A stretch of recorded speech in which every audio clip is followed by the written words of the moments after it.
King Robb Stark sat alone in the black cells below the Red Keep, the cold stones beneath him a cruel echo of Winterfell's forgotten warmth. It hadn't always been like this. Once, the Seven Kingdoms had chanted his name as the young wolf, breaker of chains, the northern flame that challenged the Lannister lion. But now they whispered it like a curse, like a legend too bloody to repeat aloud. He wasn't meant to rule. That was never his goal. Robb had marched south not for crowns, but for vengeance, for Ned Stark, for the honor of House Stark, and for the safety of his sisters. But vengeance once fed grows hungry. And when the war turned in his favor after Tywin fell to poison, and Joffrey was stabbed by his own uncle in the chaos, Robb had stood alone in victory. The nobles looked to him not as a rebel, but as a king. They placed the iron crown on his head in the great sept, still stained from fire and blood. The dragon skulls of Aegon's line watched in silent judgment as a wolf rose to take the seat dragons built. He was barely 20. At first they loved him, his youth, his northern honor, his battle scars, and the loyalty of his men. The South, tired of Lannister lies and Baratheon madness, accepted the Stark rule like a breath of clean air. But peace doesn't feed on honor. It feeds on alliances, on marriages, on gold. And in that, Robb failed. He had married for love, Talisa, a healer from Volantis, foreign, unknown, and worst of all, not one of them. They tolerated her when the war was still hot and bloody, when his victories came swift and sharp. But once he took the throne, their patience ran dry. The great houses, still nursing the wounds of war, demanded a queen with southern blood, a match to stitch Westeros back together, not some foreign girl with no name and no lands. "You need to put her aside," Tyrion had told him once, blunt as ever, "or Westeros will do it for you." He had ignored Tyrion, just like he ignored Lady Olenna's mocking smiles or Lord Royce's cold glares. Just like he ignored the whispers in his own court, the ones that called Talisa a witch, a temptress, a disruption to the balance of power. But love in King's Landing is weakness, and Robb Stark had plenty of it.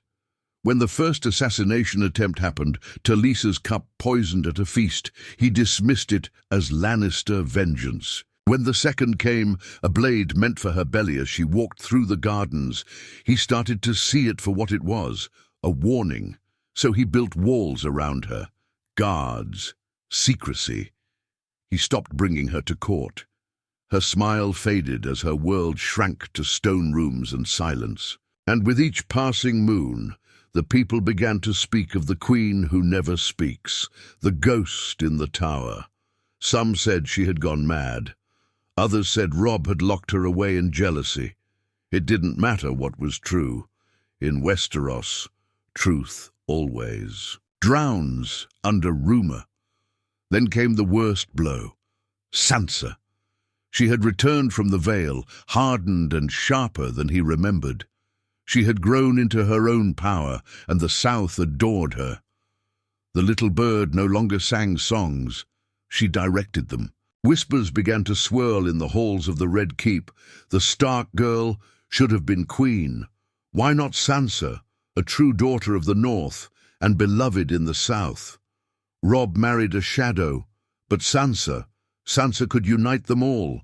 He saw it in their eyes, his own bannermen, the way they looked at Sansa with admiration and at Talisa with discomfort. The way they pushed Sansa forward in court, celebrated her speeches, asked for her counsel, while Talisa's words fell on dead ears.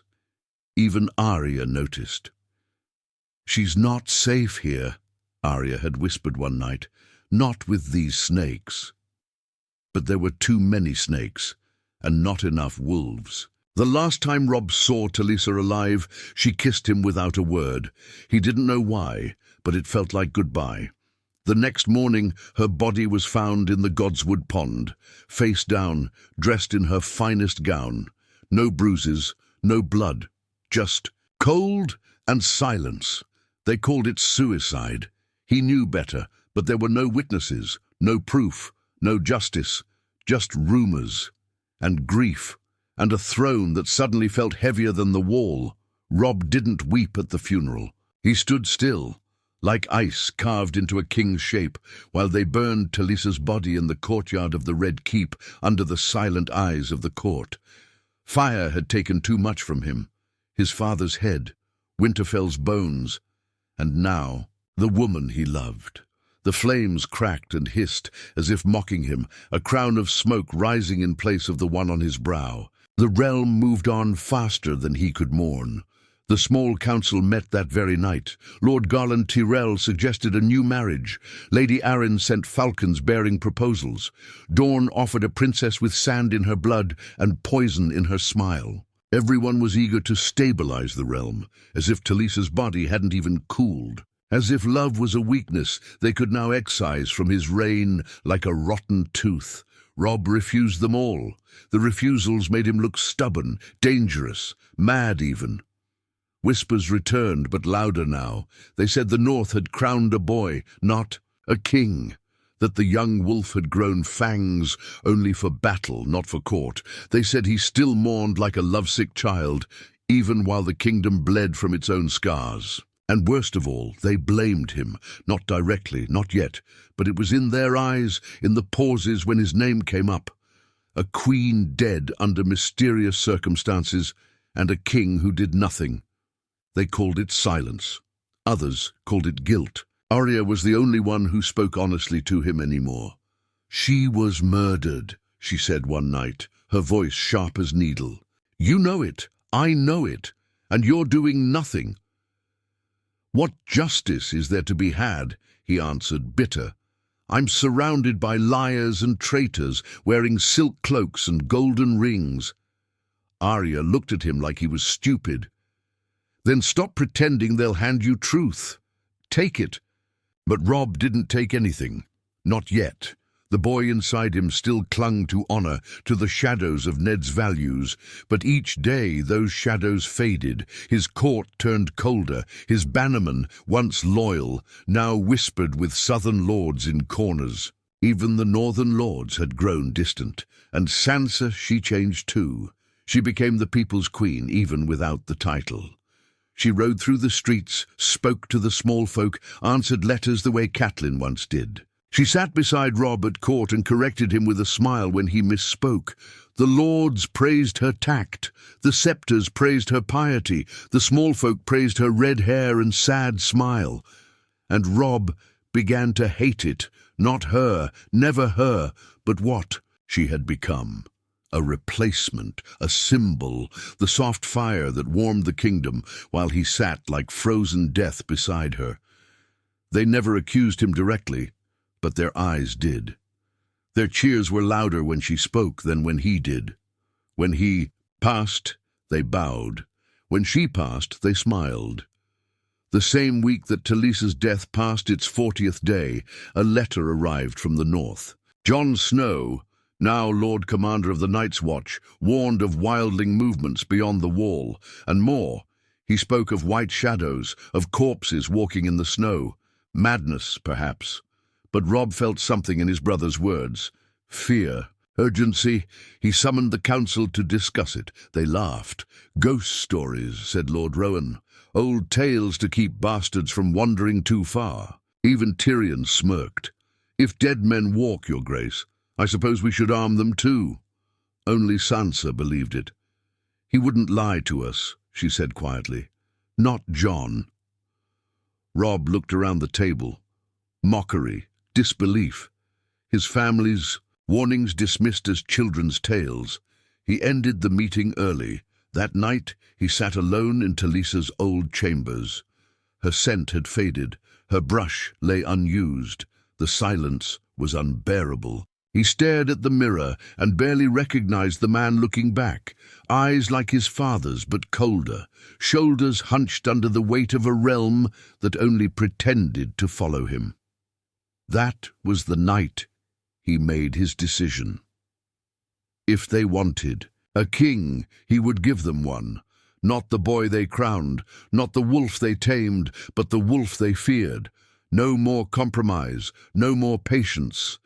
If he was to be king of the 7 kingdoms, then he would rule with the silence of Winterfell's snow and the wrath of the Red Wedding's ghost. The change wasn't sudden. It crept in like winter, quiet, slow, but undeniable. One by one, the smiling masks around Robb began to fall, and one by one, he started to cut the strings that bound him to their games. He began with the small council. Sir Garland Tyrell was the first to go. Robb accused him of embezzling funds meant for rebuilding the war-torn Riverlands. Garland denied it, but Robb had letters, fabricated maybe, or real enough to pass. It didn't matter. The message was what mattered. Within a week, Garland was stripped of his titles and banished back to Highgarden. The Reach howled, but Robbie didn't blink. Then came the Master of Whisperers, a Braavosi named Leith. Too many of his spies had gone silent. Too many secrets slipped through his fingers. Robb had him arrested under the cover of night and executed before dawn. No trial, no announcement. Only a cold body tossed into Blackwater Bay, and a new whisperer in his place, Arya. She didn't ask for the role, but she took it, and she was good, ruthless, quiet, deadly. Arya's web of eyes grew fast, faster than Varys's had, some said. The Red Keep pulsed with tension. Servants watched their words, lords held their tongues, and everyone began to understand. The wolf was no longer just watching, he was biting. Even Sansa noticed. "You're becoming something I don't recognize," she said one morning, as they sat in the small council chamber, the others dismissed. "I'm becoming what they made me," Robb said flatly. "What this throne demands." "They didn't." "Kill her, Robb," Sansa said softly. "You did, the moment you brought her here." His jaw tightened and she flinched, not because he hit her. Robb would never raise a hand to his sister, but the look in his eyes wasn't Robb's anymore. The court grew colder, literally. Robb had Winterfell's banners hung in the throne room. The southern silks and golds were stripped from the halls. The northern godswood was restored, its weirwood imported piece by piece from home. And every morning he knelt before it. Whispers began to shift. The young wolf is no longer young. He mourns in rage, not sorrow. He's building a kingdom of snow in a city of ash. But he didn't care. For once, the whispers served him. Then the north began to fracture. Lord Karstark sent word. Northern lords wanted Robb back in Winterfell. "The Iron Throne corrupts," he wrote. "A Stark rules from the snow, not from the ash heap of dragons." Others followed. Manderley, Reed, even House Glover. They didn't rebel, not outright, but they stopped sending gold, stopped sending men, stopped calling him king. Robb knew what was coming. The rebellion wouldn't be open, not at first, but it would grow, and when it did, the South wouldn't help. They'd welcome it, encourage it, feed it, so he struck first. He sent ravens. To every northern house, no more requests, no more appeals, just a decree: you either serve the crown or you are traitors. He backed it with soldiers. Arya led a quiet force north. Northern-born men who still answered to Robb, still believed in the dire wolf. She made examples, quietly. Lord Tallheart's son was found drowned in his own alehouse. A Karstark cousin vanished on his way to Whitey Harbour. Every time a northern lord hesitated, Arya whispered in their halls, and they changed their minds, but not all. Lord Wyman Manderley declared open rebellion. "We followed a wolf, not a butcher," he roared in his hall. "Robb Stark is no longer of the north." Robb's face when he heard it was blank, cold, resigned. Then let winter fall on him. He ordered the march himself, sent Commander Bolton with 6,000 men. "Take White Harbour, burn the rebellion out of them." Sansa pleaded with him, "Don't turn your people into enemies." They did that the moment they questioned their king. She stared at him like she'd never seen him before. "You're not ruling, you're punishing." He didn't answer, because she was right. But the path back was gone now. Talisa was dead. The north was restless. The south waited like vultures. And the wall, John's letters kept coming, more. Frantic now, he wrote of White Walkers seen by scouts, of wildlings fleeing like hunted dogs, of a rising army in the snow, and still no one listened, not even Robb. "Let the dead stay in the north," he muttered one night. "I have enough. Ghosts here." But he didn't see the shadow that passed through the window as he spoke, or the raven that flew from the east, carrying darker words, not until it was too late. The raven came at dusk. Its wings were nearly torn from wind and snow, feathers rimmed with frost, eyes red like dying embers. It bore the black seal of the Night's Watch, and it was the last one that would ever reach King's Landing. Robb read the letter 3 times. The parchment was soaked in melted ice, the ink smudged and frantic. "They're through. The wall is broken. Eastwatch has fallen. The dead are marching. We cannot hold them. We need the realm. We need fire. We need—" The letter ended mid-sentence. He stared at it in silence, his breath slow, heavy. The fire beside him hissed, but the chill in his bones came from something older than winter. Sansa burst into the room a moment later. "I heard," she said, pale as milk. "Is it true?" Robb didn't answer immediately. He only handed her the letter. She read it, her hand trembling. "It's happening," she whispered. "The stories were real." "All of it," he said. "The Night King, the army of the dead, the long night." She sat down across from him, the silence between them thicker than snow. "What will you do?" Robb looked at her, really looked, for the first time in months. She looked tired, thinner, hardened by politics and betrayal, but still somehow his sister. His last tether to what he used to be. He could lie, pretend he had a plan, a grand strategy, but he didn't. "I don't know," he said. Sansa blinked, surprised. Robb Stark, admitting weakness after all this time. "Then ask for help," she said. "Dany has dragons. Jon knows the wall better than anyone. You can't face this alone." His jaw clenched. "Jon bent the knee to Daenerys. He's no longer a Stark." "That's not what matters now," she said. "You think this throne makes you strong, but alone you're weaker than you've ever been." He didn't answer. The pride in him, battered but not dead, fought every word. But then Arya entered, face ghost pale. "The north is gone," she said flatly. "White Harbor has fallen. No survivors, no fire, just ice and bones." Robb stood slowly. His crown felt heavier than ever. "We leave at first light," he said. "Call the banners. All of them, Tyrell, Tully, Arryn. We march north."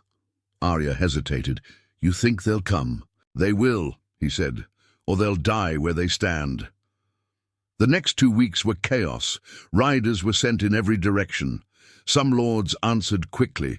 House Tully, what was left of it, offered 5,000 men. The Vale promised 3. The Reach hesitated. The Crownlands divided. Many still bitter over Garland Tyrrell's exile, others terrified by the cold truth reaching south. Robb summoned Daenerys. She came, but not to kneel. She arrived in King's Landing on dragon back, fire rippling through. The sky, the people below weeping and screaming in awe and terror. Drogon landed outside the city walls, his breath scorching the air. She didn't wait to be invited. She entered the Red Keep like a conqueror, not a guest. Robb waited on the Iron Throne, Arya on one side, Sansa on the other. The hall was silent, every noble watching. Daenerys didn't bow. "I've come to save the realm," she said, "not to serve another king." Robb stood, his voice colder than steel. "You'll serve the realm, or you'll burn with it." Gasps rang through the hall. Tension crackled. Arya's hand was already on her blade.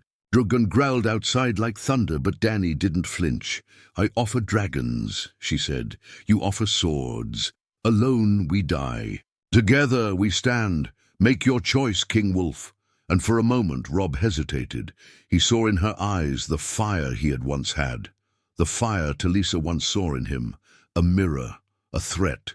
Then he stepped down, not off the throne, but down the dais, closer to her, eye to eye. "We fight together," he said finally, "but this throne stays mine." Daenerys stared, then nodded. For now. That night they shared no feast, no songs, only war maps, freezing winds and dread. Chichuon. Night had come, and the King of Thorns, the Queen of Fire, and the Bastard of Ice would stand together or fall alone. The army they gathered was the largest Westeros had seen since Aegon's conquest. Over 100,000 men marched under the direwolf, the dragon, the falcon, and the trout. War-hardened northerners, proud knights of the Vale, grizzled reachmen, and Targaryen loyalists stood side by side, bound not by oaths or honor, but by the cold grip of fear. They called it the Last March. And still, Robb knew it wouldn't be enough.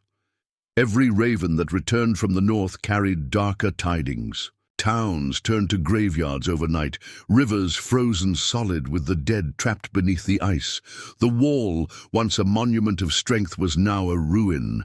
The dead walked through the shattered gates like kings. He rode at the front of the column, Grey Wind's brother by his side, a direwolf pup grown to monstrous size, the only remnant of the past. Arya rode beside him, black cloak billowing, face cold as the wind. Behind them Daenerys flew overhead, Drogon's shadow stretching for miles. But for all the power they wielded, Robb felt powerless. Jon met them at the neck. His hair was longer now, streaked with white, his eyes tired beyond his years. But it wasn't age that weighed on him. It was knowledge, the kind that doesn't leave you, the kind you can't run from. "The Night King is no warlord," Jon said as they stood in the ruins of Moat Cailin. "He doesn't want land or thrones. He wants silence, forever."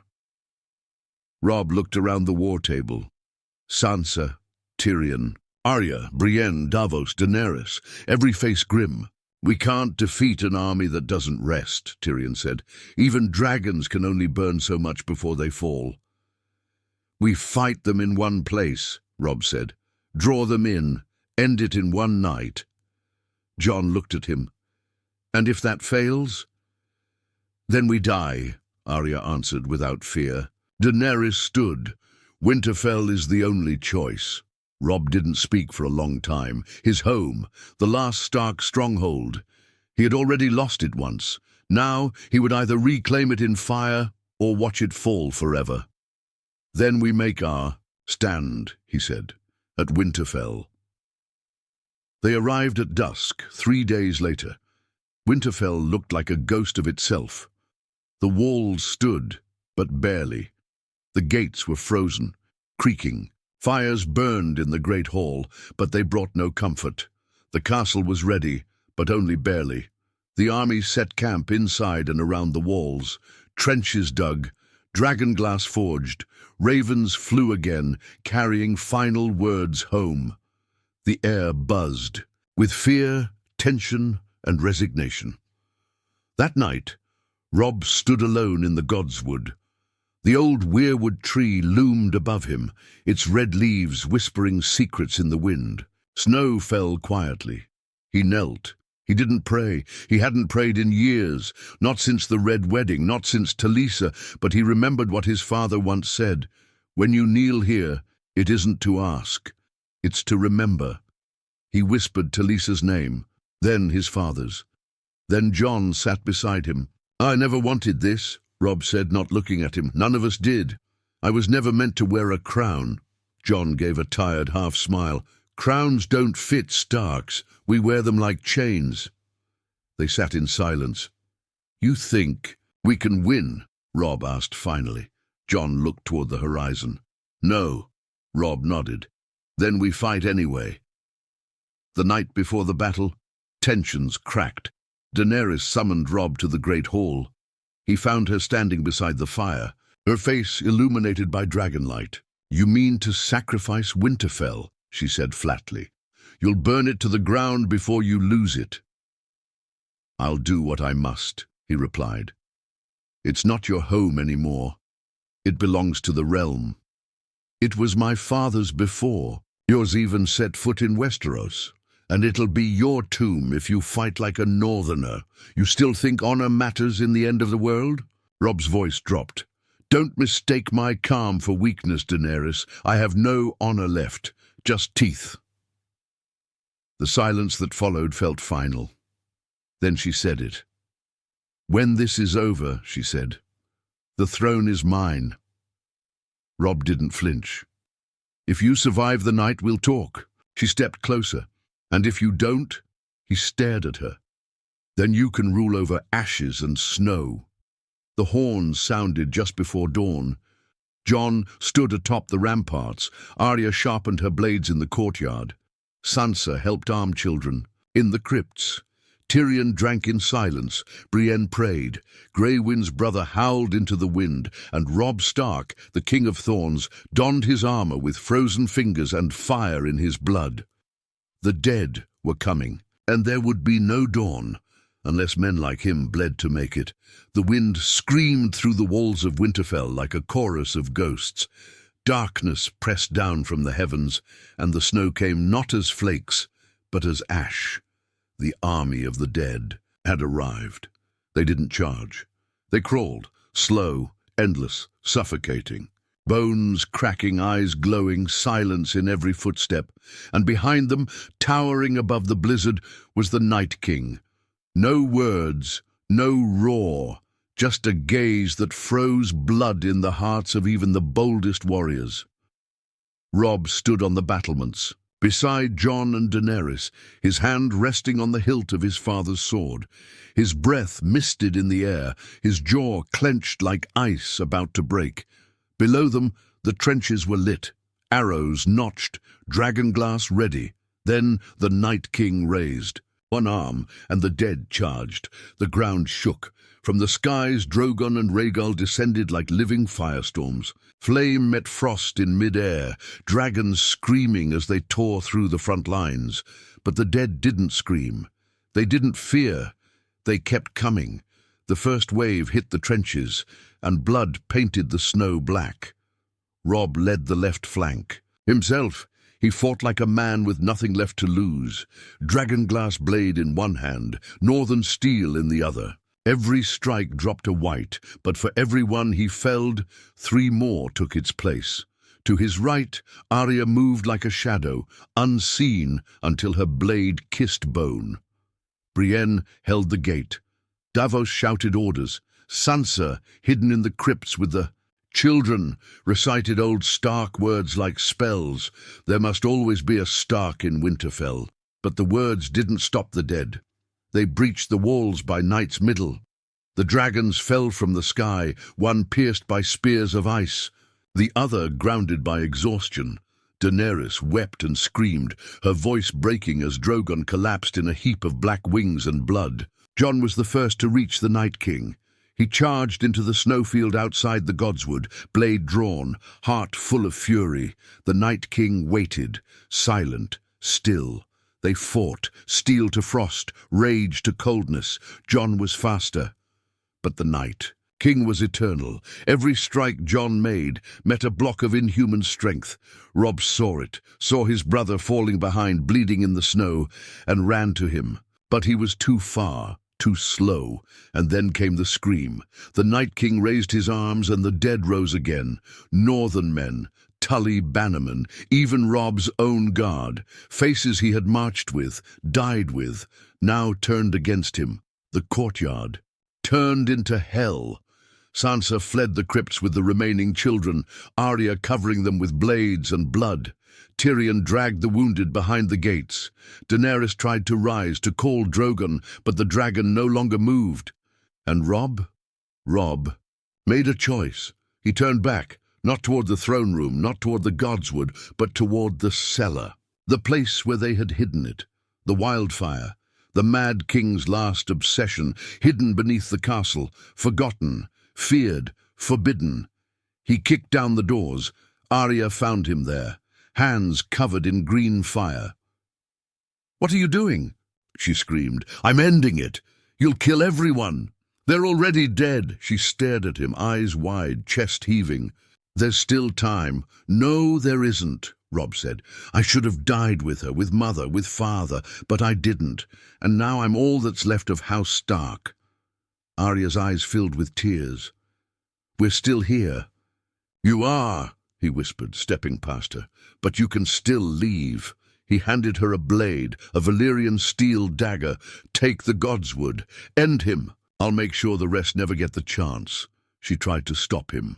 He only smiled once, the first time in months, and then he was gone.